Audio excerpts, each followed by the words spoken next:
Hurricane versus Panic. Is that Lyote? Lyote. Starting to the top right, we have formerly FX Open, now Teamless. Hurricane down one map in this best of 3 series here at the GSL Code A. His opponent spawns to the top left in blue. We have on the 4-player map on teal, we have currently Panic for Team StarTail. Teal is kind of like a version of the blue. His headphones, his earbuds match the color, annoying as it is. And again, we're going to have a 10 gate, but this time it's going to be by Hurricane. Get him a taste of his own medicine. It's his map, so he wants to be the aggressor this time, and probably is banking his hopes on Panic just going for a little bit more of a greedy build in this game. Yeah. Normal gateway timing that we have for Panic here. Yeah, and he's facing him at horizontally close spawns. So we'll see how this lines up, because Hurricane's likely going to scout horizontal first, so he'll see where Panic is, and then he's going to want to be able to set up a forward warp in point. If he wants to do the same build that we saw from Panic, because he might do something completely different.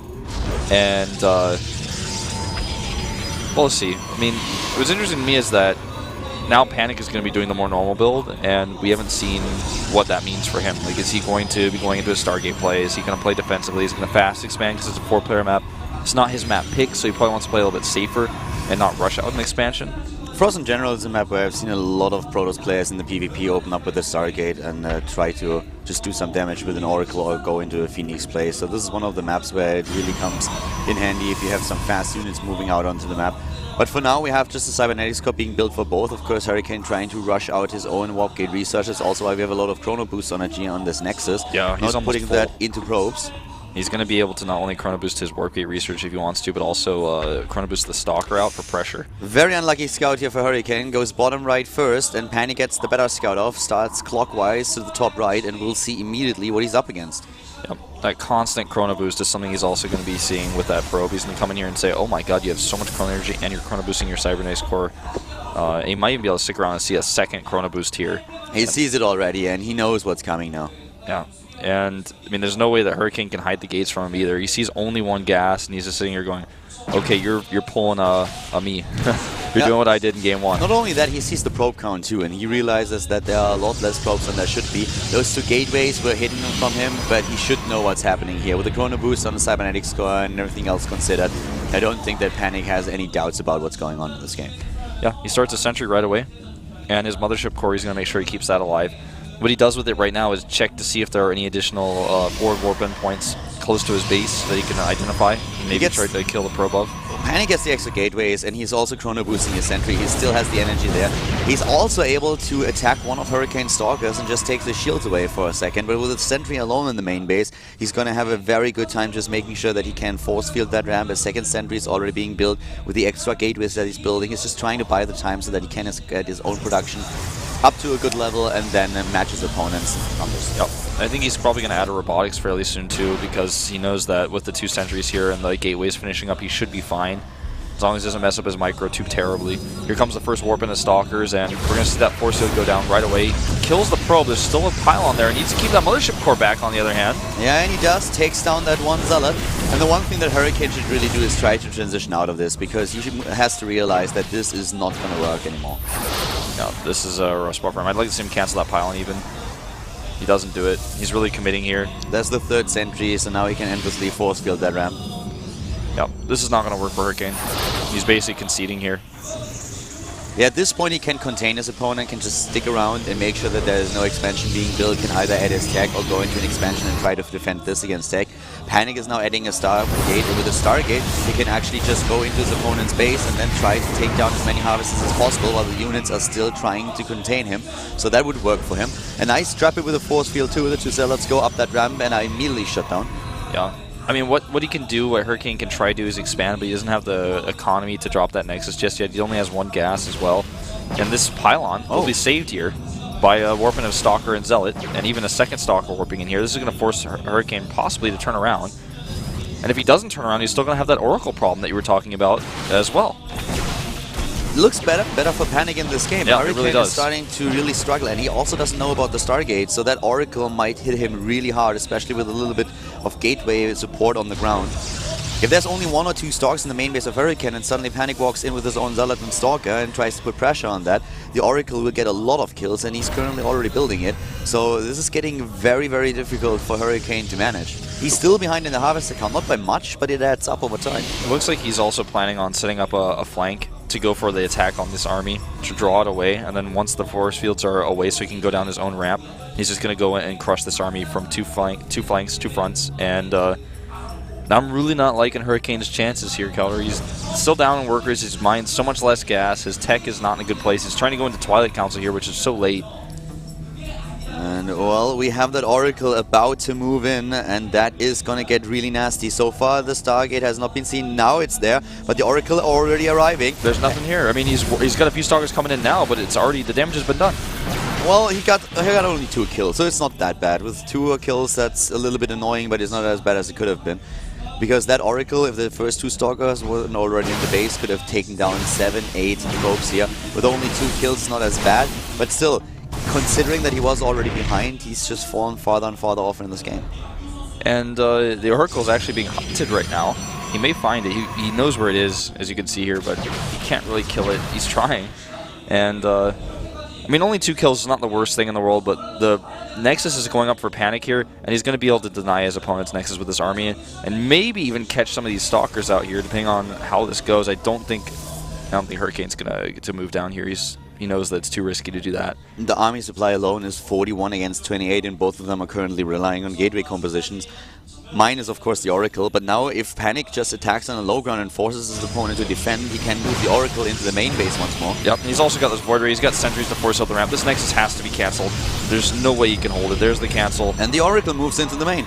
Yep, Oracle goes in the main base here. It looks like it gets chased away, gets a Revelation off, but I mean, he's got a Void Ray even. The Void Ray does so much damage to Stalkers, can also try to help out picking off the sentry, giving high ground vision as well. Great force fields here.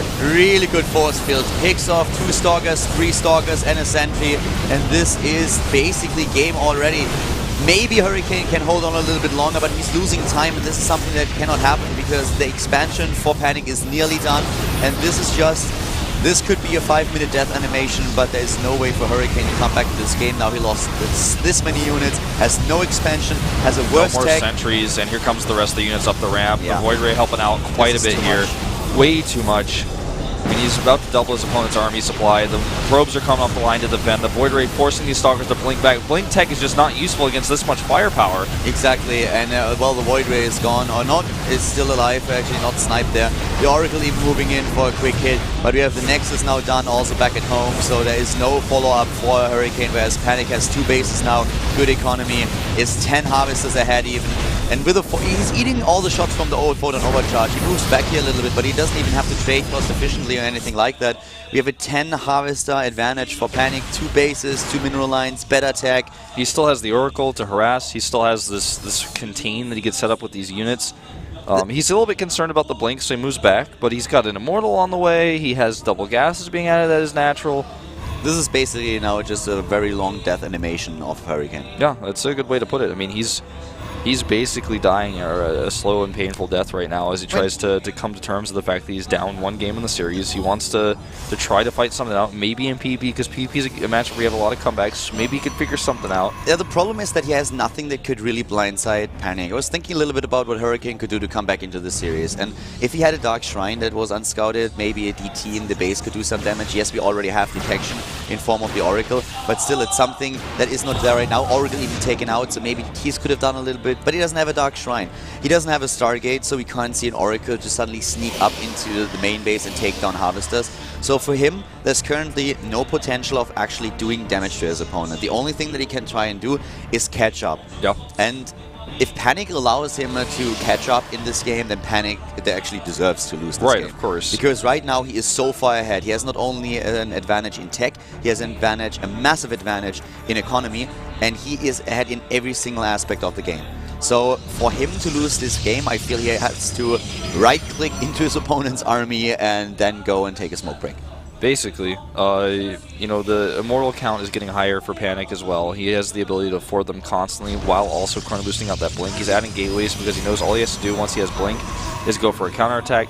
He has Observers also, which is something you talked about, you know, the DTs that he might add. Like, he's adding that Observer There's no way at all for Hurricane to catch him off guard. If Hurricane tries to take a third Nexus even, then he's going to die even faster to a push that Panic's going to send out here with his Blink Stalkers. And we see the income at the top right. You know, he's basically doubling his opponent's gas income. He has Immortals in the game. That is currently a dream for Hurricane. He's building the first Immortal as we speak. And the army for Panic is just crossing the map right now. If you look at the supply, he's basically only 7 supply ahead, but it's the quality of the supply that we see there. And he's got so many sentries for force fields. He's going to be able to trap this army into the main base. And yeah, those 2 Immortals up there on the high ground are scary, but there's just way more army here for Panic. And he blinks forward even. He needs to use that overcharge, and he does. He might even not wait that out. Well, there, force field, he can use Blink to save the Stalkers here. And now it's time for Panic to just end this game. Hurricane is going to try and defend here. Maybe Panic oversteps his boundaries. Maybe he's really thinking, okay, I can take this really easy, and then loses a couple of P units, but it doesn't really look like it. The force fields are good. Zoning out all the Immortals that Hurricane currently has, and that makes it even worse for Hurricane. Yeah, this is looking really nasty. The Nexus is getting solo on hit points as well. Looks like he's just going to ignore it now and start to fight the Immortals. It's just so many more units here for Panic. He has more economy, he has more warpins, and even with the overcharge, he's just basically ignoring it. He just has so much. The Immortals, on the other hand, for Hurricane are doing some damage here, so this is something that Panic has really to take serious and needs to take those down, and that's what he's currently doing. He takes both of them out. Now we have still an Immortal left for Panic, and after this massive early lead that he had, he takes the second game. Easy peasy. GG. And GG takes the series with a 2-0. That was a pretty quick series. Funny as it was, we had the same builds in both games but reversed, and then basically Panic ran not only a clinic on how to do the build, but then how to defend it. And I mean, he won a 2-0 there basically flawlessly.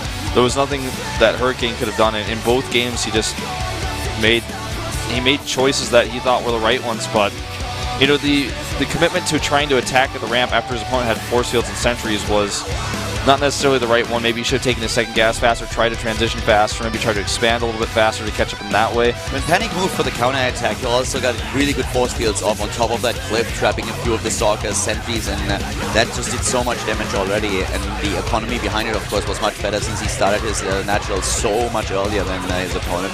So really good game here that we saw from Panic, actually, especially like his map awareness, getting that early scout off, of course, helped him quite a bit. If he scouts into the wrong direction, it's a completely different game, because then he doesn't have the sentry back at home and can't defend. In that sense, Hurricane got very unlucky. Yeah, that's very true. Hurricane also scouted the wrong location first, which kind of hurt him a little bit. But as it is, good offense and good defense from Panic. He will advance to the winner's match. And we're going to go into our second match after just a quick 5-minute break, so stay tuned.